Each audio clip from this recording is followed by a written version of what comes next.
Hello everyone, welcome back to Code Crash. আজকে আমরা যে প্রবলেমটা সলভ করব সেটা হচ্ছে লিড কোডের 881 নাম্বার প্রবলেম। প্রবলেমটার নাম হচ্ছে বোটস টু সেভ পিপল।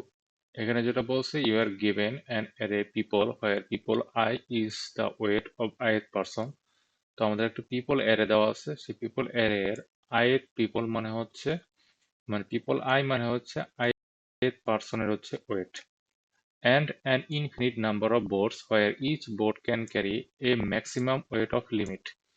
তো এখানে আমাদের হচ্ছে ইনফিনিট নাম্বার অফ বোট দেওয়া আছে এবং প্রত্যেকটা বোট হচ্ছে আমাদের ম্যাক্সিমাম এই লিমিট অ্যামাউন্ট পরিমাণ হচ্ছে ওয়েট ক্যারি করতে পারবে। Each boat carries at most two people at the same time. একটা বোট সর্বোচ্চ দুইজন মানুষ হচ্ছে ক্যারি করতে পারবে, provided the sum of the weight of those people is at most limit. মানে আমাদের যে অ্যাট মোস্ট দুইজন হচ্ছে ক্যারি করতে পারবো, 2 পার্সন ক্যারি করতে পারবো, এবং এই 2 পার্সনের ওয়েটটা হচ্ছে আমাদের ম্যাক্সিমাম কত হইতে পারবে, ম্যাক্সিমাম হচ্ছে আমাদের লিমিট হইতে পারবে, মানে লিমিটেড সমান অথবা কি লিমিটের ছোট হইতে পারবে। এটা হচ্ছে আমাদের প্রত্যেকটা বোটের কন্ডিশন, যে আমাদের একটা বোটে আমরা ম্যাক্সিমাম হচ্ছে দুইজন পার্সন নিতে পারবো, আর হচ্ছে দুইজন পার্সনের যে ওয়েটটা হবে সেই ওয়েটটা আমাদের অ্যাট মোস্ট হচ্ছে কি লিমিট হইতে পারবে। এখন এখানে আমাদের করতে হবে কি, সেটা করতে হবে return the minimum number of boats to carry every given person. তো আমাদের এই সবগুলা পার্সনকে ক্যারি করতে আমাদের যে মিনিমাম নাম্বার অফ বোটটা লাগবে সেটাই হচ্ছে রিটার্ন করতে হবে, যে আমাদের মিনিমাম কয়টা নৌকা হইলে আমরা সবগুলা মানুষকে হচ্ছে ক্যারি করতে পারবো, এবং প্রত্যেকটা নৌকার হচ্ছে আমাদের একটা কি কন্ডিশন দেওয়া আছে। তো এখানে যদি আমাদের এই এক্সাম্পল 2 এর ক্ষেত্রে যদি খেয়াল করি, এখানে আমরা কি করতে পারতেছি, এখানে হচ্ছে আমরা 1 এবং 2 এই দুইটা পার্সনকে একটা বোটে দিব, কারণ এখানে আমাদের লিমিট অ্যাটমোস্ট হচ্ছে লিমিট হচ্ছে কত 3, তার মানে আমাদের 3 ওয়েট হচ্ছে ক্যারি করতেছে এই বোটটাতে। তারপরে আরেকটা বোটে হচ্ছে আমরা টু ওয়েটের একজন পার্সন দিচ্ছি, আরেকটা বোটে আমরা 3 ওয়েটের পার্সন দিচ্ছি, সেই জন্য এখানে আমাদের 3 রিটার্ন করতে হবে, মানে আমাদের মিনিমাম হচ্ছে 3টা হচ্ছে বোট লাগবে। তো এবার হচ্ছে এটা আমরা সলভ করার চেষ্টা করব। এখন আমরা যদি এই টেস্ট কেসটার দিকে খেয়াল করি, এখানে আসলে দেওয়া আছে আমাদের কয়েকজন পার্সন হচ্ছে ওয়েট দেওয়া আছে এবং আমাদের বোটের হচ্ছে কি লিমিট দেওয়া আছে। এখন এখানে আসলে আমাদের করতে হবে কি, আমাদের যেটা করতে হবে, আমাদের minimum number of boat use করতে হবে, মানে আমাদের বোট যত কম ইউজ করা যায়। তো আমাদের বোট যত কম ইউজ করা যায় মানে কি, আমরা একটা বোটে যত বেশি নেওয়ার চেষ্টা করবো, আমরা দেখবো একটা বোটে আমাদের যত বেশি পরিমাণ হচ্ছে ওয়েট নিতে পারি, তার মানে আমাদের কি বোটটা হচ্ছে কম লাগবে, কারণ আমাদের এখানে আমাদের পার্সন আছে কয়জন, 4 জন। এখন 4 জনের জন্য যদি 4টা বোট দিয়ে দিতে পারবে, ওয়ার্স্ট কেস সিনারিওতে আমরা 4 জনের জন্য জাস্ট 4টা বোট কিন্তু দিয়ে দিতে পারি। এটা হচ্ছে ওয়ার্স্ট কেস সিনারিওতে, কিন্তু আমাদের লাগবে হচ্ছে মিনিমাম নাম্বার অফ বোট।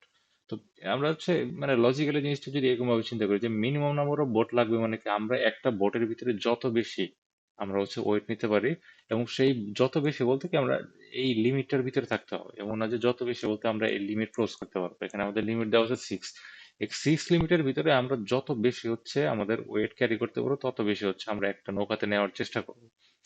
তো সেটা যদি করতে চাই, তো এখানে আসলে আমাদের কি করা লাগবে, এখানে ধরলাম আমরা একটা বোট আছে। তো এই এই পার্সন গুলার ভিতরে সর্বোচ্চ ওয়েট কার আছে, সর্বোচ্চ ওয়েট আছে আমাদের এই 1তম পার্সন যে আছে তার। তো আমরা 5 ওয়েটের একজন নিব, নেওয়ার পরে আমাদের বাকি এখানে কত ওয়েট নিতে পারবো, 1 ইউনিট ওয়েট, মানে 1 ইউনিট ওয়েট নিতে পারবো। তার মানে কি আমরা এই পার্সনটাকে নিতে পারবো, তো এখানে নিব। তো এখানে আসলে আমরা তাহলে কি করলাম, যেটা করলাম আমরা হচ্ছে ম্যাক্সিমাম ওয়েটের একটা পার্সন, মানে একজন ওয়েটের একজন পার্সন নিয়েছি ম্যাক্সিমাম ওয়েটের। তারপরে ম্যাক্সিমাম ওয়েট নেওয়ার পরে তারপরে আমাদের কি করতে হবে, তারপরে মিনিমাম ওয়েটের একজন নিতে হবে। তো মিনিমাম ওয়েটের একজন নিছি, তো আমরা এই দুইটা পার্সনকে অলরেডি নিয়ে নিছি। আর যদি জাস্ট আমি এই দুইটা পার্সনকে আমরা অলরেডি নিয়ে নিছি, এখন তারপরে যদি চিন্তা করি, তারপরে যদি আমি আরেকটা বোট নেই, এই বোটে আমরা কি কি যেটা বললাম, যেহেতু আমাদের মিনিমাম বোট ইউজ করতে হবে, তার মানে আমরা একটা বোটে এই লিমিটের ভিতরে ম্যাক্সিমাম যত ওয়েট ক্যারি করা যায়। তো এখানে আমরা ম্যাক্সিমাম ওয়েটের পার্সন কত আছে, 3 আছে, তো 3টা নিব, আর বাকি কত আছে আমাদের 2 আছে, তার মানে এখানে আমরা জাস্ট দুইটা বোট ইউজ করলে আমাদের কি হয়ে যাচ্ছে। তো এটা আসলে তাহলে অ্যালগরিদমিক্যালি বা আমরা আসলে কোড করব কিভাবে, যেহেতু আমাদের ম্যাক্সিমাম ওয়েটের পার্সনটাকে সবার আগে হচ্ছে বোটে নেওয়া লাগতেছে, সেই জন্য আমরা একটা কাজ করব, সেটা হচ্ছে আমরা এই পুরো অ্যারেটাকে হচ্ছে শর্ট করব। পুরো অ্যারেটাকে যদি আমি শর্ট করি তাহলে আমাদের কাছে 1 2 3, তারপরে আসতে আসতে 5। অ্যাসেন্ডিং অর্ডারে শর্ট করা মানে কি, আমাদের এই লাস্টের দিকে যে এলিমেন্টটা থাকবে, এই যে এলিমেন্টটা থাকবে সেটা থাকবে ম্যাক্সিমাম, আর প্রথমের দিকে এলিমেন্টটা থাকবে সেটা কি আমাদের থাকবে কি মিনিমাম। তো আমরা এখন দুইটা পয়েন্টার সেট করব। একটা পয়েন্টার থাকবে এখানে আই, আর একটা পয়েন্টার থাকবে এখানে জে। এখন যে পয়েন্টারটাতে আমাদের কি ম্যাক্সিমাম কি ওয়েট আছে, তো সেই জন্য এবার হচ্ছে যদি আমি এখানে একটা বোট নেই, এই বোটটাতে, তো আমি যেটা বললাম যে আমরা একটা বোটে ম্যাক্সিমাম ওয়েট নেওয়ার চেষ্টা করব যাতে আমাদের বোট কম লাগে। তো এখানে আমি জাস্ট 5 নিব। 5 নেওয়ার পর এখানে মিনিমাম ওয়েট কত আছে, 1 আছে। এখন ওয়ানের চাইতে বেশি কি এখানে নিতে পারবো, ওয়ানের চাইতে বেশি কিন্তু এখানে নিতে পারবো না, যে পরের যে ওয়েট গুলো আছে সেগুলো কিন্তু অবশ্যই ওয়ানের চাইতে কি বেশি আছে, সেগুলো নিলে আমাদের বোটের যে লিমিটটা কি ক্রস হয়ে যাচ্ছে। তো এখানে জাস্ট 1 নিব। তো তারপরে কি করব, এই দুইটা পার্সনকে কিন্তু আমরা অলরেডি নিয়ে নিছি। এখন তারপরে কি করা যায়, তারপরে যেটা করা যায়, আমাদের এই পয়েন্টারকে সামনে নিব, তারপরে এই পয়েন্টারটাকে সামনে নিব। এখন আমি যদি এখানে আরেকটা বোট নেই, এই বোটে আমরা ম্যাক্সিমাম কত 3 নিব। আর জায়গা যেহেতু খালি আছে, কারণ এখানে আমাদের লিমিট কত 6, তার মানে এই জায়গায় 3 ইউনিট ওয়েট হচ্ছে অলরেডি ফাঁকা আছে। তো এখানে আমরা কি 2 ইউনিট নিলে এখানে আমাদের দুইটা নৌকাতে হয়ে যাচ্ছে। এখন আমাদের এখানে টেস্ট কেসটা যদি এরকম কিছু থাকতো যে আমাদের এখানে ওয়ান নাই মানে কি, এখানে জাস্ট আই পয়েন্টারটা কোন জায়গায় থাকবে, আই পয়েন্টারটা থাকবে এখানে, আরে ধর, আই পয়েন্টারটা থাকবে এখানে, তখন আমরা আসলে কিভাবে কি করব এখানে। আচ্ছা, এখন তাহলে আসলে কিভাবে কি করা যায়, যে আমরা এখন যদি এই দুইটা পার্সনকে যদি নেওয়ার চেষ্টা করবো প্রথমে, মানে দুইটা পার্সন বলতে কি আমরা হচ্ছে ম্যাক্সিমাম ওয়েটের পার্সনটাকে আগে নেব, এটাকে যদি আমরা নেই 5, তো আমাদের কত ইউনিট জায়গা ফাঁকা আছে, 1 ইউনিট জায়গা ফাঁকা আছে। 1 ইউনিট জায়গা ফাঁকা থেকে আমরা কিন্তু 2 ইউনিট কিন্তু এখানে নিতে পারবো না। তো এইখানে যদি আমরা খেয়াল করি যে আমরা কিন্তু এখানে দুইজন পার্সন নিতে পারতেছি না, কারণ ম্যাক্সিমাম ওয়েটের যে পার্সনটা আছে তাকে নেওয়ার পরে আমাদের যে জায়গা ফাঁকা আছে সেই জায়গাতে আমরা হচ্ছে এই ওয়েটটা নিতে পারতেছি না। আর এই ওয়েটটার পরে যে ওয়েট আছে সেটা তো আরো নিতে পারবো না, কারণ এটা কি শর্টের আকারে আছে। তো সেই জন্য আমরা এই বোর্ডটাতে জাস্ট একজন পার্সনই নিব, নেওয়ার পরে আমরা কি করব, এই পয়েন্টারটাকে সামনে দিয়ে দেবো। তো এখানে আমরা কি বুঝতে পারলাম, এখানে যেটা বুঝতে পারলাম যে আমরা ম্যাক্সিমাম ওয়েটের যে পার্সনটা আছে সেই পার্সনটা নেওয়ার পরে যদি আমাদের জায়গা ফাঁকা না থাকে, জাস্ট আমরা ম্যাক্সিমাম ওয়েটের যে পার্সনটা থাকবে তাকে একাই একটা বোটে দিয়ে দিব। তারপরে এখন যদি এই দুজন মানুষের ক্ষেত্রে চিন্তা করি, এই দুজন মানুষকে আমরা ইজিলি একটা বোটে হচ্ছে দিয়ে দিতে পারবো। তো এইটা হচ্ছে আমাদের মেইন অ্যালগোরিদম। তো এই ক্ষেত্রে আমাদের টাইম কমপ্লেক্সিটিটা কত আসতেছে, আমাদের এই পুরো এরিয়াটা শর্ট করতে কষ্ট হবে হচ্ছে n log n।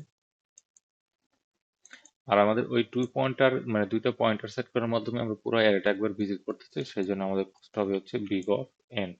তো ইন টোটাল কস্ট হবে হচ্ছে আমাদের big of N log N plus N, এখানে ডোমিনেটিং ফ্যাক্টরটা হচ্ছে আমাদের এন লগ এন। তো এখানে টাইম কমপ্লেক্সিটি হবে এন লগ এন, আর স্পেস কমপ্লেক্সিটি কত হবে, স্পেস কমপ্লেক্সিটি হচ্ছে আমাদের কনস্ট্যান্ট, কারণ এখানে আমরা কোনো এক্সট্রা স্পেস নিতেছি না। তো এটা হচ্ছে এবার আমরা কোড করব, কোড করে হচ্ছে লিড করে সাবমিট করব। তো প্রথমে হচ্ছে আমি যদি অ্যারের লেন্থটা নিয়ে নেই, এখানে আছে আমাদের পিপল ডট লেন্থ, তারপরে আমাদের কি করা লাগতেছিল, অ্যারেসটা হচ্ছে শর্ট করা লাগতেছিল, অ্যারেস ডট শর্ট পিপল। তারপরে আমরা দুইটা পয়েন্টার নিব, একটা হচ্ছে আই আর একটা হচ্ছে আমাদের n-1। আর আমাদের আর একটা ভেরিয়েবল লাগবে আমাদের নাম্বার অফ বোট কাউন্ট করার জন্য, ইনিশিয়ালি আমাদের বোট হচ্ছে 0। তো এবার হচ্ছে আমরা একটা হোয়াইল লুপ নিব, i smaller than or equal to j। এখানে আমরা চেক করব যে if people i plus people j বলছে smaller than or is equal to limit, মানে আমরা এই এই দুইটা পার্সনকে একটা বোর্ডে হচ্ছে নিতে পারবো, আই প্লাস প্লাস, আর এখানে হচ্ছে আমাদের জে মাইনাস মাইনাস, আমাদের বোর্ডটা ইনক্রিমেন্ট করে দিতে হবে, আর সবার শেষে জাস্ট বোর্ডটা হচ্ছে রিটার্ন করে দিতে হবে। তো আমাদের এই হোয়াইল লুপটাতে আসলে কি হচ্ছে, হোয়াইল লুপটাতে যেটা হচ্ছে যে আমরা প্রথমে চেক করবো যে আমরা দুইজন পার্সনকে একটা বোর্ডে নিতে পারবো। আমরা যদি দুইজন পার্সনকে একটা বোটে নিতে পারবো কিনা সেটা কিভাবে চেক করবো, যে আমাদের এই টোটাল যে ওয়েটটা সেটা আমাদের লিমিটের ভিতরে আছে কিনা, যদি আমাদের লিমিটের ভিতরে থাকে আর দুইজন পার্সনকে আমরা নিতেছি কি নিতেছি, আমরা ম্যাক্সিমাম ওয়েটের যে পার্সনটা আছে সেটাকে নিতেছি আর মিনিমাম ওয়েটের পার্সনটাকে নিতেছি। দেখলাম যে না, আমরা দুইটা পার্সনকে একটা বোর্ডে নিতে পারবো, সেজন্য আমরা আই প্লাস প্লাস করছি এবং জে মাইনাস মাইনাস করছি। তারপরে আমরা বোর্ডটা ইমপ্লিমেন্ট করে নিছি। কিন্তু আমরা যদি দেখি যে আমরা দুইজন পার্সনকে একটা বোটে নিতে পারতেছি না, মানে আমাদের একটা বোটে হচ্ছে দুইজন পার্সনকে নিতে পারতেছি না, তো তার মানে কি আমাদের এই কন্ডিশনটা কি আমাদের কি ফলস হবে। আর এই কন্ডিশন যদি ফলস হয় এই পার্টটুকুই আমাদের এক্সিকিউট হবে না। তো আমি ওখানে আমার হচ্ছে ওই ড্রয়িং এক্সপ্লেনেশন আমি কি বলছিলাম যে আমরা দুইজন পার্সনকে যদি আমরা একটা বোর্ডে না নিতে পারি তাহলে আমাদের যে ম্যাক্সিমাম ওয়েটের যে পার্সনটা আছে আমরা জাস্ট কি তাকে নিব, তো সেই জন্য আমি জে মাইনাস মাইনাস করে দিচ্ছি। তো আমাদের দুইজন পার্সন যখন আমাদের একটা বোটে নিতে পারবো না তখন আমাদের এই ইফ কন্ডিশনটা কি আমাদের ফলস হবে। আর ইফ কন্ডিশনটা ফলস হবে মানে কি আমাদের আই প্লাস প্লাস হবে না, জাস্ট কি জে মাইনাস মাইনাস হবে। আর জে মাইনাস মাইনাস মানে হচ্ছে কি আমাদের জাস্ট কি ম্যাক্সিমাম ওয়েটের যে পার্সনটা আছে তার একটা বোটে দিয়ে দিচ্ছি আর আমরা কি বোটটা হচ্ছে ইমপ্লিমেন্ট করে দিচ্ছি। এইভাবে হচ্ছে আমাদের এই হোয়াইল লুপটা কাজ করবে এবং যতক্ষণ পর্যন্ত আমাদের I smaller than equal to J হবে ততক্ষণ পর্যন্ত এই হোয়াইল লুপটা চলতে থাকবে এবং সবার শেষে আমি জাস্ট বোটটা হচ্ছে রিটার্ন করে দেবো। এটা হচ্ছে আমাদের এই প্রবলেমের সলিউশন। এবার আমি জাস্ট এটা লিড করে সাবমিট করব। এবার যদি আমি এটা সাবমিট করি, অ্যাকসেপ্টেড হয়ে গেছে। তো এইটা ছিল আমাদের এই প্রবলেমের সলিউশন। নেক্সট হচ্ছে আমরা অন্য কোনো প্রবলেম নিয়ে আলোচনা করব। আজকে এই পর্যন্ত।